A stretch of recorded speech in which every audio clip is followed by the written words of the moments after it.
మీ మధ్యలో సగర్వంగా సవినయంగా ఆంధ్ర రాష్ట్ర ప్రజానీకానికి న్యాయం పక్షాన నిలబడినందుకు, ధర్మాన్ని గెలిపిస్తున్నందుకు, ఓ చరిత్రని సృష్టించబోతున్నందుకు ముందుగా ఆంధ్ర రాష్ట్ర ప్రజానీకానికి మా హృదయపూర్వకమైన ధన్యవాదాలు శిరస్సు వంచి ప్రతి ఒక్కరికి పేరు పేరు చొప్పున చెబుతున్నాం. భారతదేశంలో అత్యధిక పోలింగ్ పర్సంటేజ్ ఈ రోజున ఆంధ్ర రాష్ట్రంలో నమోదు కావటం మన కళ్ళారా చూశాం. 81.86% ఓటింగ్ జరిగింది. 2019లో 79.8% జరిగింది. ఓ 2% ఇప్పుడు ఓట్ పర్సంటేజ్ పెరిగింది. ఈవీఎంల ద్వారా 80.66%, పోస్టల్ బ్యాలెట్ ద్వారా 1.20%. భారతదేశంలోని తొలి స్థానంలో ఈ రోజున ఆంధ్రప్రదేశ్ నిలబడినందుకు గర్వపడుతున్నాం. ఇది మహిళా విప్లవం. మహిళా సమాజం ఉవ్వెత్తున ఉప్పెనల, సునామీల, తుఫానుల వారి ప్రేమని వారి తమ్ముడి మీద, ఈ రాష్ట్ర ముఖ్యమంత్రి మీద, వారి బిడ్డ మీద, వారి యొక్క పెద్ద కొడుకు మీద, వారి యొక్క అన్నయ్య మీద, వారి యొక్క మామయ్య మీద ఓటు రూపంలో ప్రేమ చూయించుకోవటం కోసం అర్ధరాత్రి వరకు వేచి ఉండి ఓటు వేసి వెళ్లిన ప్రతి ఒక్క అక్కకు, చెల్లెలకు, మహిళా లోకానికి శిరస్సు వంచి వైఎస్ఆర్ కాంగ్రెస్ పార్టీ మీకు పాదాభివందనం చేస్తుందని మనం చేస్తున్నాం. ఇది ఎస్సీ, ఎస్టీ, బీసీ, మైనార్టీ వర్గాల ప్రజల యొక్క విశ్వరూపం. చాలా మంది ఓటింగ్ పర్సంటేజ్ పెరిగింది, అది యాంటీ ఇన్కంబెన్సీ, ప్రభుత్వ వ్యతిరేక ఓటు అని సంబరపడుతున్నారు. అది మూర్ఖపు ఆలోచన అని ప్రకటిస్తున్నాం. అది మీ ఊహల ఆశల పల్లకిలో విహరిస్తున్నారు. గ్రౌండ్లోకి రమ్మని మనం చేస్తున్నాం. ఇప్పటికే మీరు భూమి మీద లేరు. భూమి మీద లేకపోబట్టే ఎన్నికల్లో వికృత చేష్టలకు, మొన్నటి వరకు నోటికి పని చెప్పారు, నేను ఎన్నికల సమయంలో చేతులకు పని చెప్పారు. భౌతిక దాడులకు దిగారు, అకృత్యాలు చేశారు. ఎస్సీలను, బీసీలను, మైనార్టీలను పోలింగ్ బూతులకు రానివ్వకుండా ఎస్టీలను భయభ్రాంతులు చేయాలనే ఉద్దేశంతో మీరు చేసిన కుట్రలన్నీ ఈ సమాజం చూసింది. ఎస్సీ, ఎస్టీ, బీసీ, మైనార్టీ వర్గాల ప్రజా విశ్వరూపాన్ని ప్రదర్శించారు. దాన్ని చూసి మీరు ప్రజా వ్యతిరేకతని, ప్రభుత్వ వ్యతిరేకతని భ్రమిస్తే ఆ భ్రమంలో నుంచి బయటకు వచ్చి బూతుల వారీగా ఆ బూతుల్లో ఉన్న వర్గాలు, ఆ వర్గాలలో ఎవరికి ఎంత ఓటింగ్ పర్సంటేజ్ జరిగింది అనేది పెన్ను పేపర్ తీసుకుని లెక్కలేసుకుంటే మీ మైండ్లు బ్లాక్ అవుతాయి. ఈ రాష్ట్రానికి మళ్లీ కాబోయే ముఖ్యమంత్రి శ్రీ వైఎస్ జగన్మోహన్ రెడ్డి గారు అనే విషయం సవినయంగా ఈ ఆంధ్ర రాష్ట్ర ప్రజలందరి యొక్క తరపున వైఎస్ఆర్ కాంగ్రెస్ పార్టీ ప్రకటిస్తూ, దేశంలోనే చరిత్ర కలిగిన పోల్ పర్సంటేజ్ ఎందుకు పెరిగిందని ఆలోచిద్దాం. ఈ నిమ్న వర్గాలకు జరిగిన న్యాయం, ఒక సమర్థుడైన న్యాయమైన ధర్మ పరిపాలన చేస్తే ఏ దళారీ వ్యవస్థ లేకుండా పంపిణీ వ్యవస్థని చిట్ట చివరి గ్రామాల్లోని చిట్ట చివరి ఇంటికి, చిట్ట చివరి చేతికి ఏ మధ్య దళారీ లేకుండా డీబీటీ సిస్టమ్ ద్వారా 2,35,000 కోట్ల రూపాయల డబ్బులను ప్రజల చేతికి అందిస్తే ఆ ప్రజలు తిరిగి వారు ఖడ్గాన్ని తీసుకొని చీల్చి చెండాడారు. ప్రజాస్వామ్యం ప్రజ్వడిల్లింది ఈ ఆంధ్ర రాష్ట్రంలో. ప్రజా చైతన్యం ఓటు రూపంలోకి వచ్చింది రోడ్డు మీదకి. ఉదయాన్నే 6:30కి 7 గంటలకి వృద్ధులు, మహిళలు, వికలాంగులు, ఏ ఆసరా లేని ఒంటరి మహిళలు బారుల్లో నిలబడి ఓటు వేయటం కోసం నిలబడిన విధానం చూసినప్పుడు మాకు చాలా అబ్బురం కలిగింది. ఇది ప్రజాస్వామ్య విజయం. ఇది ఆంధ్ర రాష్ట్ర ప్రజల యొక్క విజయం. ఇది సామాన్యుడు సంధించిన ఖడ్గం. ఆ ఖడ్గానికి 2 అంచులు కలిగిన ఖడ్గంతో ఈ రోజున అధికార వ్యవస్థని, ఎన్నికల ప్రక్రియని భయంతో కొట్లాట్లతో మారణ కాండలతో గొడ్డలతో ఆపాలని చూసిన ప్రతి ఒక్క ప్రజా వ్యతిరేకికి ప్రజాస్వామ్య వ్యతిరేకవాదులకు ఇది గొడ్డలు పెట్టుగా మేము ప్రకటిస్తున్నాం. నేనేం మిమ్మల్ని అడగటల్లా, మీరు ఈ రాష్ట్రానికి ఏం చేశారని ప్రజలు వచ్చి మీకు ఓట్లేస్తారు?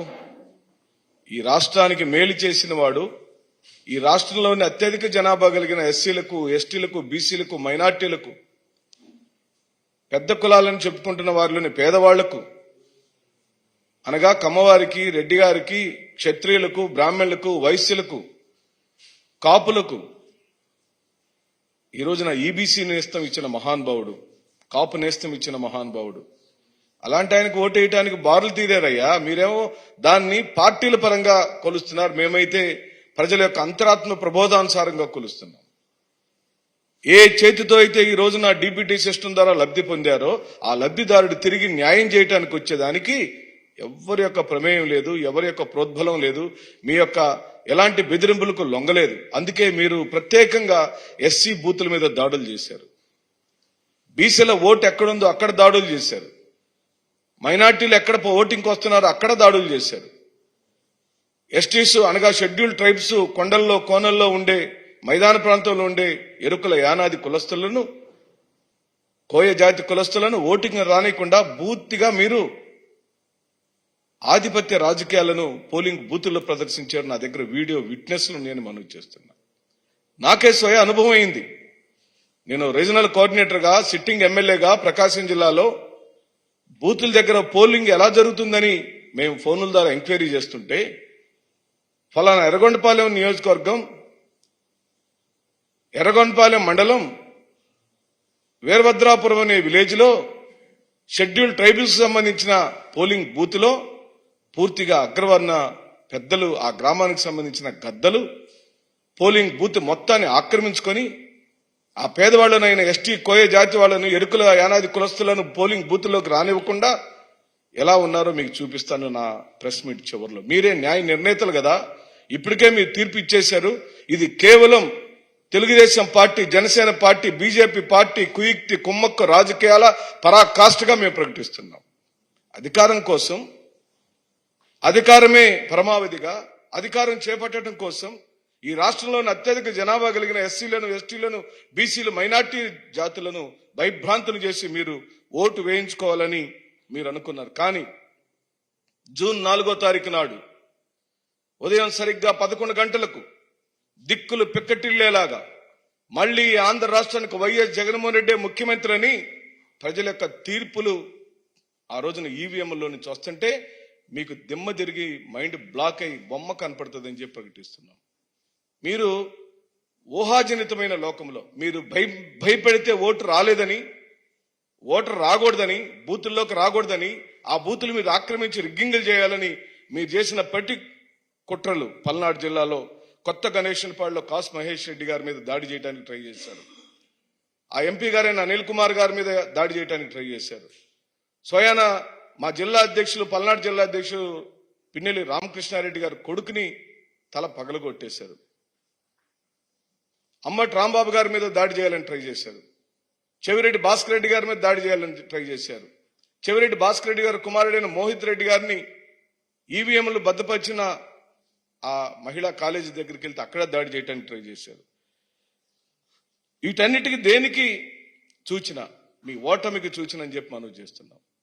మీరు ఓడిపోతున్నారు కాబట్టి, మీరు ఓడిపోతుంది సుస్పష్టంగా కనపడుతుంది కాబట్టి, ఓటింగ్కి వచ్చిన వాడు బలహీనుడు కాబట్టి ధైర్యంగా పోలింగ్ బూత్లో తన నిర్ణయాన్ని చెప్పడానికి వచ్చిన వాడిని తన నిర్ణయం చెప్పకుండా ఆపటమే మీ పని.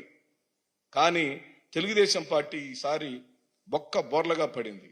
ఆ రోజున మీరు ఎన్నికల సందర్భంలో 2019లో అన్ని హామీలను తొంగలో దొక్కి మీరు చిట్ట చివరిలో పసుపు కుంకుమ పేరుతో మాయ చేయాలని ప్రయత్నం చేశారు. ఆ రోజున ఓటింగ్ పోల్ పర్సెంటేజ్ 2004తో పోలిస్తే మీకు 79.8% వస్తే అది మీరు చెప్పారు. ఆ రోజున పత్రికా సమావేశాలు పెట్టి మేమే రాబోతున్నాం, ఆ పసుపు కుంకుమ పనిచేసేసింది, మహిళలు, రైతులు అందరూ మాకే ఓటేశారని మీరు గొప్పలు చెప్పుకున్నారు. కానీ చిట్ట చివరకు పోల్ పర్సెంటేజ్ ఎందుకు పెరిగిందంటే చంద్రబాబు నాయుడిని తుక్కుగా ఓడించడానికి పెరిగింది. ఇప్పుడు మళ్ళీ 2% పెరిగింది. ఆ 2%లో పురుషులు 1,64,30,300 చిల్లర ఉన్నారు. స్త్రీలు 1,69,8,684 మంది ఉన్నారు. అంటే 5 లక్షల మంది స్త్రీలు అధికంగా వచ్చి ఓటేశారు. ఇప్పుడు ఈ స్త్రీలు ఎవరికేసి ఉంటారని మీ ఉద్దేశం? ఇదే కదా ప్రజాస్వామ్యంలో స్త్రీ యొక్క విజయం. ఏ అన్నయ్య, ఏ తమ్ముడు, ఏ కొడుకు, ఏ మనముడు ఆదరించాడో, అన్నం పెట్టాడో, పథకాల పేరుతో ఈ రోజున ఆసరా, చేయూత, అమ్మఒడి, సున్నా వడ్డీ రుణాలు, మరి ఇళ్ల పట్టాలు, కట్టించిన ఇళ్లు అన్ని అక్క చెల్లెమ్మలకే అని చెప్పి పదే పదే నా ఎస్సీలు, నా ఎస్టీలు, నా బీసీలు, నా మైనార్టీలని చెప్పిన మాటని సక్రమంగా నిలబెట్టుకున్న ఓ గౌరవప్రదమైన ముఖ్యమంత్రి స్థానంలో ఉన్న వ్యక్తి మీద మీరు చేసిన మాటల దాడి సమాజం చూడకుండా ఉందనుకున్నారా? ఆ వ్యక్తి మీద మీరు చేసిన భౌతిక దాడులు ఈ సమాజం చూడకుండా ఊరుకుందనుకున్నారా? ఆ ఒక్కడే ఒంటరివాణ్ణి చేయాలని కుటుంబంలో చిచ్చుపెట్టి కన్న చెల్లెల్ని, తోడబుట్టిన చెల్లెల్ని మీ వైపు లాక్కొని మీరు చేసిన వికృత రాజకీయ క్రీడని ఈ సమాజం చూడలేదనుకున్నారా? మీరందరూ కట్టకట్టుకొని వచ్చి ఢిల్లీ సహాయం తీసుకొని అధికారులు మార్చి అడ్మినిస్ట్రేషన్ మీ చేతిలోకి తీసుకొని పోలీస్ ఆఫీసర్లు కూడా మార్చేసి స్వయాన డీజీపీ గారిని మార్చేసి ఎన్నికల ప్రక్రియని పూర్తిగా మీ అదుపులో తీసుకోవాలనుకునే ప్రక్రియ ఈ సమాజం చూడలేదనుకున్నారా? చూశాం, అన్ని చూశాం. మీరు చేసిన పోలీసు మార్పులు, మీరు చేసిన కుటుంబ చీలిక రాజకీయం, మీరు చేసిన వికృత ప్రచారం, మీ పత్రికలో మీరు రాసిన ప్రతి ఒక్క ఆర్టికల్ని ఈ సమాజంలోని 80% మంది SC, ST, BC, minority voter మహాశయులు గుండెల్లోకి తీసుకున్నారు, కడుపులో పెట్టుకున్నారు. కానీ నిర్ణయం వచ్చిన రోజున మీకు దిమ్మ తిరిగే రిజల్ట్ ఇవ్వాలనుకున్నారు. అదే ఈ రోజున 81% పోల్ పర్సెంటేజ్ ఈ భారతదేశంలో మొట్టమొదటి స్థానంలో ఆంధ్రప్రదేశ్ నిలిచిందంటే కేవలం జగన్మోహన్ రెడ్డి అనే మహానుభావుడు న్యాయ ధర్మ పరిపాలనతో. ఏ కడుపుకు ఆకలైందో, ఎక్కడ ఇల్లు కావాలో, ఎక్కడ ఇంటి స్థలం కావాలో, ఎక్కడ అమ్మఒడి కావాలో, ఎక్కడ చదువులు కావాలో, ఎక్కడ బడులను నాడు నేడు పేరుతో స్కూళ్లను డెవలప్మెంట్ చేయాలో ఒక మనసున్న మనిషిగా, ఓ రాజశేఖర రెడ్డి గారి ప్రియ కుమారుడిగా ఈ రోజున సుపరిపాలన అందించాడు. అందుకని ప్రజలు పోటెత్తారు. మహిళా లోకం విశ్వరూపం చూపించింది. మరి ముఖ్యంగా ఎస్సీలు, ఎస్టీలు, బీసీలు. ఏమయ్యా, మేము ఈ సమాజంలో 80% పైచిలుకున్న ఎస్సీ, ఎస్టీ, బీసీ, మైనార్టీల యొక్క రాజకీయ చైతన్య విప్లవం జరిగిందయ్యా ఆంధ్రప్రదేశ్ లో. మీకోసం ఓటేయడానికో, ప్రభుత్వం మీద వ్యతిరేకంగా ఓటేయడానికో కాదయ్యా, జగన్మోహన్ రెడ్డి గారిని మళ్లీ ముఖ్యమంత్రిని చేసుకోవాలనే ధర్మ నిర్దేశం కోసం వచ్చారు. రోడ్డు మీదకి వచ్చారు. నువ్వు భయపెట్టిన ఆగలేదు, నువ్వు బాంబులేసిన ఆగలేదు, నువ్వు గండ్రగొట్లు తీసుకొచ్చిన ఆగలేదు, నువ్వు కత్తులు తీసుకున్నా, కటారులు వచ్చినా, రౌడీలు వచ్చినా, గోండాలు వచ్చినా వాళ్ళు చేయాలనుకున్న తీర్పుని నిన్న 13వ తారీఖు ఓటర్ మహాశయుడు పోలింగ్ బూత్లలో ఓటేశారు. అది జరిగింది. అదే 81%, 86% వచ్చింది. నేను చెప్పేది, మేమేమి ఎల్యూజన్లో లేము, మేము ఊహా ప్రపంచంలో లేము. మేము భూమి మీద లెక్కలతో సహా ఎక్కడికి మేము న్యాయం చేశామో ఈ 2,35,000 కోట్ల రూపాయల డిస్ట్రిబ్యూషన్ ఎక్కడెక్కడైతే ఏ ఇంట్లోకి వెళ్ళిందో ఆ ఇంటిని ఈ రోజున జగన్మోహన్ రెడ్డి గారి యొక్క మాట, జగన్మోహన్ రెడ్డి గారి యొక్క నిర్ణయం ఈ రోజు కావాల్సి వచ్చింది కాబట్టి బారులు తీరారు. దాన్ని చూసి వాళ్ళు మోసపోతున్నారు. వాళ్ళని ప్రేమించే జాతులు, వాళ్ళు ప్రేమించే కులాలు ఉంటే ఉండొచ్చు. వాళ్ళు ఎంత పర్సెంటేజ్ ఉన్నారని అడుగుతున్నాం. ఎన్ని జిల్లాల్లో ఉన్నారని అడుగుతున్నాం. ఏ నియోజకవర్గాలలో మీ పోల్ పర్సెంటేజ్ ఎంత అని అడుగుతున్నాం. నీ అభిమాన, నీ తెలుగుదేశం పార్టీకి సంబంధించిన వాళ్ళు, నీ అభిమాన జనసేన పార్టీకి సంబంధించిన వాళ్ళు, నీ అభిమాన బీజేపీ పార్టీకి సంబంధించిన జాతులు, కులాలు ఎవరు మీ మద్దతుదారులు? జగన్మోహన్ రెడ్డి గారు మద్దతుదారులు ఈ సమాజంలో 80% మంది ఉన్న ఎస్సీలు, ఎస్టీలు, బీసీలు, మైనార్టీలు, పెద్ద కులాల్లోని పేదవాళ్ళందరూ జగన్మోహన్ రెడ్డి గారి పక్షం. జగన్మోహన్ రెడ్డి గారి కులం ఎక్కడుంది? జగన్మోహన్ రెడ్డి గారి కులమే ఉంటే అదిగో పలానా జాతి వాళ్ళకి సంబంధించి రైతు భరోసా ఇవ్వద్దని చెప్పి ఉండేవాడు కదా. జగన్మోహన్ రెడ్డి గారు కుల వివక్ష ఉండి ఉంటే ఇదిగో పలానా కులానికి సంబంధించిన వాళ్ళకి ఇళ్ల పట్టాలు ఇవ్వద్దని చెప్పి ఉండేవాడు కదా. పరిపాలనలో కులం లేనప్పుడు, పంపిణీ వ్యవస్థలో కులం లేనప్పుడు, వాలంటరీ వ్యవస్థలో కులం లేనప్పుడు, సెక్రటేరియట్ నిర్మాణాల్లో కులాలు లేనప్పుడు, ఆర్బీకే సెంటర్ల యొక్క స్థాపనలో కులం లేనప్పుడు ఓటేసేప్పుడు కులం ఎక్కడొచ్చింది? ఆ పిచ్చి భ్రాంతి గారి మీది. అంటే మీరు ఐటీ స్టూడెంట్స్ ని హైదరాబాద్ లో, బెంగళూరులో, అమెరికాలో, లండన్లో లక్షల కొద్ది ఫ్లైట్ టికెట్లు వేసుకొని వచ్చి మీ దగ్గర ఉన్న డబ్బులు మొత్తాన్ని రోడ్డు మీద చల్లి హైదరాబాద్ నుంచి మీరు తీసుకొచ్చిన రౌడీలు, గోండాలతో ఓటింగ్ చేపిస్తారా? మీరు వచ్చారు, భయభ్రాంతులు చేశారు, పేదవాళ్ళు కదా భయపడిపోతారు, బూతుల్లోకి రారనుకున్నారు. ఇదిగో ఈ వీడియో చూడండి. ఎర్రగొండపాలెంలో నేను స్వయంగా వెళ్ళి విజిట్ చేశాను. నిన్న ఒక రీజనల్ కోఆర్డినేటర్, డిప్యూటీ రీజనల్ కోఆర్డినేటర్గా, స్థానిక సిట్టింగ్ ఎమ్మెల్యేగా నేను వెళ్లేసరికి ఆ పోలింగ్ బూత్లో ఎర్రగొండపాలెం నియోజకవర్గం, ఎర్రగొండపాలెం మండలం, వీరభద్రాపురం సంబంధించిన బూత్ నెంబర్ 6లో ఎంత దారుణాతి దారుణంగా ఎలా ఉన్నారో ప్రజలు. అది అసలు పోలింగ్ బూత్ అంటారా? అది పోలింగ్ స్టేషన్ అంటారా? అక్కడ పోలీసు 3 బూతులు కలిపి ఒక్కడే ఉన్నాడు మిత్రులారా. ఒక్క పోలీస్ కానిస్టేబుల్ ఉన్నాడు నేను వెళ్ళేసరికి. పోలింగ్ బూతుల్లో పరిస్థితి ఎలా ఉందో చూడండి.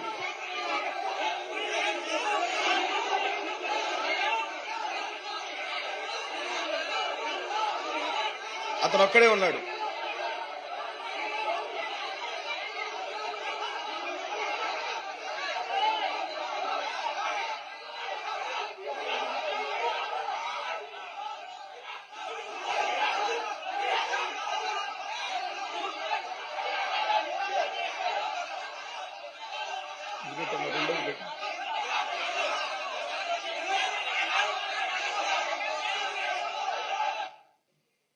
ఇదేనండి ఎన్నికల నిర్వహణ. మేము అడుగుతున్నాం పోలీసు వారిని, పోలింగ్ బూతుల్లో ఓట్లు వేసిన వాళ్ళకి ఏం పని ఉంటుంది? ఇదేనా ఎన్నికల నిర్వహణ అంటే? పోలింగ్ బూత్కి ఎంత దూరంలో ఉండాలి జనం? ఎక్కడున్నారు? ఇంతకన్నా మేము సాక్ష్యాలు ఏం చెప్పాలి? ఇది పోలింగ్ బూత్ అండి. పోలింగ్ బూత్ లోపల వాతావరణం, ఇక్కడున్న వాళ్ళంతా ఎస్టీలు, షెడ్యూల్ ట్రైబ్స్. 500 మెజార్టీ బూత్ మాది. అది వైఎస్ఆర్సీపీకి సంబంధించిన పోయిన ఎలక్షన్ లో 500 మెజార్టీ వచ్చిన బూత్. ఆ పోలింగ్ బూత్ లో మొత్తం షెడ్యూల్ ట్రైబ్స్ ఉన్నారు. ఆ షెడ్యూల్ ట్రైబ్స్ ని భయభ్రాంతులు చేసి, అది చూడండి, ఎవరు ఓటు వేయాలో ఎందుకు వేయాలో, ఒక ఓటు వేసిన తర్వాత ఆ ఓటర్ బయటకు వచ్చిన తర్వాత రెండో ఓటర్ని క్యూలో నిలబెట్టాల్సిన పరిస్థితుల్లో ఇంత దారుణాతి దారుణంగా ఎన్నికలు నిర్వహించారు. ఇంత దారుణాతి దారుణంగా ఎన్నికలు నిర్వహించారు. మేము చెబుతుంది, మీకు జరుగుతున్న దాడులు, మా మీద దాడులు చేయడానికి ప్రయత్నం చేశారు, మమ్మల్ని వెనక్కి నెట్టేశారని మేము చెబుతున్నప్పుడు మీకు కొంచెం అధికార పార్టీ వాళ్ళు కదా, వీళ్ళు ఎవరు నెడతారని చెప్పి మీరు అనుకుని ఉండొచ్చు. కానీ నిజంగా పోలీస్ వ్యవస్థ పూర్తిగా తొత్తులుగా మారిపోయారు, అమ్ముడు పోయారు. అందుకే డీజీపీ గారిని మార్చారు. ఈ మా పాత డీజీపీ గారు ఉంటే అందరికీ న్యాయం జరుగుతుందని, సామాన్యుడు ఓటుకొస్తాడని కుట్రపూరితంగా కేవలం బీజేపీని మీరు పొత్తు పెట్టుకుని ఎందుకేనని చెప్పి అడుగుతున్నాం. ఇందుకేనా? అధికార దుర్వినియోగం కోసమేనా? జగన్మోహన్ రెడ్డి గారిని న్యాయబద్ధమైన ధర్మమైన పోరాటంలో మీరు గెలవలేరు కాబట్టి ఈ విధంగా చేస్తారా? కానీ ఈ సందర్భంగా మేము మనవి చేస్తున్నాం, మీరు ఎన్ని కుట్రలు చేసినా, ఎన్ని కుతంత్రాలు చేసినా, జూన్ 4వ తారీఖు రాబోయే ప్రజల యొక్క తీర్పులో ఇప్పటికే ప్రజలు ఇచ్చిన తీర్పు నిక్షిప్తమై ఉంది. ఏం మాకు భయం లేదు, మా నాయకుడికి అసలు భయమే లేదు. మేము పనిచేశాం, కష్టపడి పనిచేశాం, ఎలాంటి రాజకీయ వివక్ష లేకుండా పంపిణీ వ్యవస్థని చేశాం, గ్రామాలని అభివృద్ధి చేశాం. ఒక్కొక్క గ్రామంలో సుమారుగా కోట్ల రూపాయల డబ్బులను శాశ్వత భవన నిర్మాణాల కోసం, ఒక ఆర్బీకే సెంటర్, ఒక హెల్త్ సెంటర్, ఒక నాడు నేడు పేరుతో స్కూల్ భవనాలను ఆదుకునించే కార్యక్రమం, సిమెంట్ రోడ్లు, సైడ్ డ్రైన్లు, ప్రతి ఒక్క పని శ్రద్ధతో భక్తితో చేసిన మహానుభావుడు. కోవిడ్ మహమ్మారి వచ్చినప్పుడు, భయపడిపోతే, ప్రపంచంతో భయపడిపోతే, ఒక్క ఆంధ్ర రాష్ట్ర ముఖ్యమంత్రి మాత్రం తను రివ్యూలు పెట్టుకున్నాడు, ప్రజల యొక్క ప్రాణాలను కాపాడాడు. అందుకే అవన్నీ గుండెల్లో పెట్టుకుని ప్రజానికం ఈ రోజున తీర్పిచ్చారు. మీ పత్రికల్లో రాసిన రాతలను ఎవడు చదవలేదు, ఎవడు మైండ్లోకి తీసుకోలేదు. అసలు కొంతమంది దాన్ని చదివే నాలెడ్జ్ కూడా మా ఓటర్ మహాశయులకు లేదు. నీ పేపర్లు రాసింది ఎవరు చదవరు, కాకపోతే నీ టీవీలు చూస్తారు. మేమైతే ఆ టీవీలు కూడా చూడం, ఎవరు చూడలేదు. ఎందుకంటే తప్పు ఒక్క మారైనా జగన్మోహన్ రెడ్డి గారు ఈ మంచి పని చేశాడని ఈనాడు గాని, ఆంధ్రజ్యోతి గాని, లేదా వాళ్ళ టెలివిజన్ టీవీ ఫైల్ గాని చెప్పుండుంటే, అమ్మఒడి బాగుందని చెప్పుండుంటే ప్రజలు నమ్మేవాళ్ళు. ఇళ్ల పట్టాలు 31 లక్షలు ఇచ్చాడు బాగుందని చెప్పుంటే ప్రజలు నమ్మేవాళ్ళు. ఆర్బీకే సెంటర్ పెట్టడం ద్వారా రైతులకు న్యాయం జరుగుతుందని చెప్పుంటే ప్రజలు నమ్మేవాళ్ళు. ఏ ఒక్క రోజు కూడా జగన్మోహన్ రెడ్డి గారి యొక్క పరిపాలన మీద ఒక్క మంచి పనిని అప్రిషియేట్ చేయని మిమ్మల్ని ఎలా నమ్ముతారని మీరు అనుకుంటున్నారు? అందుకే ఈ సందర్భంగా మనవి చేస్తూ జూన్ 4వ తారీఖు కొరకు వెయిట్ చేద్దాం. అలాగనే ఇలాంటి పోలింగ్ బూతులను తక్షణమే సీసీ ఫుటేజ్లను తెప్పించుకొని ఎలక్షన్ కమిషన్ మాకు విశ్వాసం ఉంది. ప్రజాస్వామ్యంలో పరిపాలనా వ్యవస్థ మీద, పోలీస్ వ్యవస్థ మీద మాకు సంపూర్ణ విశ్వాసం ఉంది. కానీ ఈ మారు విశ్వాసం కోల్పోయాం. దయచేసి ప్రతి ఒక్క సీసీ ఫుటేజ్ని పరిశీలించమని ఎలక్షన్ కమిషన్ ని కోరుతూ, అలాగనే మా మీద దాడులు జరిగిన విశేషాలను ఉద్ఘాటిస్తూ మేము డీజీపీ గారికి కంప్లైంట్ ఇచ్చాం. మా నాయకులు అంబటి రాంబాబు గారు, నాని గారు, మేరు నాగార్జున గారు డీజీపీ గారిని కలిశారు, కంప్లైంట్ ఇచ్చాం. మరి ఆధారపూరితమైన కంప్లైంట్ను తీసుకుని తక్షణమే ఓ న్యాయమైన నిర్ణయానికి రమ్మని మనవి చేస్తూ సెలవు తీసుకుంటున్నాం.